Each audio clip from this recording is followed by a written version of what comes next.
Welcome to Beautyistic.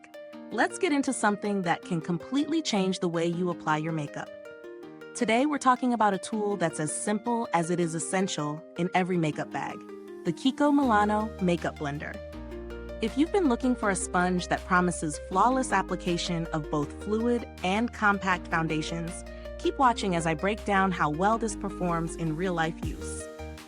This sponge comes in a neutral beige color and measures about 3.15 by 1.69 inches. The material is latex-free, which is great for anyone with sensitivities, and it's designed to seamlessly blend makeup, giving your complexion that smooth, airbrushed finish. Whether you're using a liquid foundation or compact, this blender promises to work with both. But let's see if it actually lives up to the hype. I've been using the KIKO Milano blender for a few weeks now, and I'll be honest, I didn't expect much beyond your basic makeup sponge. But wow, it was a pleasant surprise. First off, the shape is perfect for getting into the contours of your face, especially under your eyes and around the nose.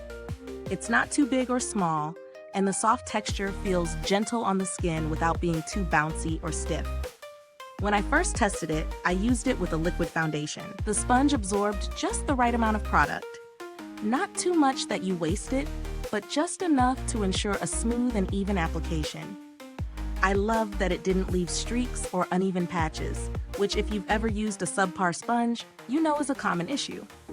I also tried it with a compact foundation, and it performed just as well, giving me full coverage without that heavy, cakey feeling. So let's dive into the pros and cons of this product. On the plus side, the sponge is easy to use, especially if you're looking for a natural finish. It's incredibly soft, but it doesn't feel flimsy. You get that balance of softness and firmness that makes blending effortless. It's also versatile, working well with both liquid and powder foundations. The material is latex-free, so it's a good option for those with sensitive skin. However, there are a couple of things I wasn't completely sold on. For one, the sponge does absorb a little bit of product, especially with liquid foundations. While this isn't a deal breaker, it's something to keep in mind if you're looking to make the most of your expensive foundations. Another downside is that it doesn't dry super quickly after washing, so you might need to leave it out for a while before you can use it again. When it comes to value for money, the KIKO Milano Makeup Blender is pretty reasonable. It's not the cheapest option out there, but considering its performance, it's definitely worth the price. The quality is on par with some higher-end brands, so you're not just paying for the brand name here. If you're into splurging a little for tools that make your makeup application better, this sponge is a good investment. In terms of comparisons, there are a lot of makeup sponges available in this price range, but the KIKO Milano sponge stands out for being latex-free and versatile enough to handle both liquid and compact foundations.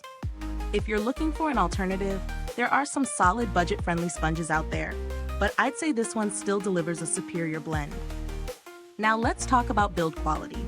The sponge feels sturdy, even after a few washes, so I don't anticipate it falling apart anytime soon. It holds its shape well and doesn't lose its bounce, which I can appreciate in a makeup tool. When it comes to longevity, I've had no issues so far. I expect it to last for several months with regular use. Unfortunately, I didn't have the chance to interact with KIKO Milano's customer support, so I can't speak to that experience. But the brand has a generally good reputation for handling customer inquiries, which is always a plus. As for updates, there haven't been any major changes to the product since its release, so what you see is what you get. If you're on the hunt for cheaper alternatives, you can find sponges that come in at a lower price point. However, in terms of performance, most of those don't quite compare when it comes to texture or blending ability. For the price, I think the KIKO Milano blender offers great value, but if you want to save a few bucks, there are some decent options out there. To sum up, this sponge is a solid choice if you're looking for a high-performing, affordable makeup blender that works with both liquid and compact foundations. It's versatile, soft, and provides a flawless finish. Just make sure to account for the fact that it does absorb a little product. If you're after a reliable sponge that can handle all your foundation needs, this is definitely worth a try. Is this review helpful to you? If so, please like, subscribe, and click the bell icon so other beauty lovers can find this video too. Your support helps us keep making honest reviews like this. Thanks for watching, and if you've tried the KIKO Milano Makeup Blender, drop a comment below. Let us know what you think. We'd love to hear your experience. Until next time, stay beautiful inside and out.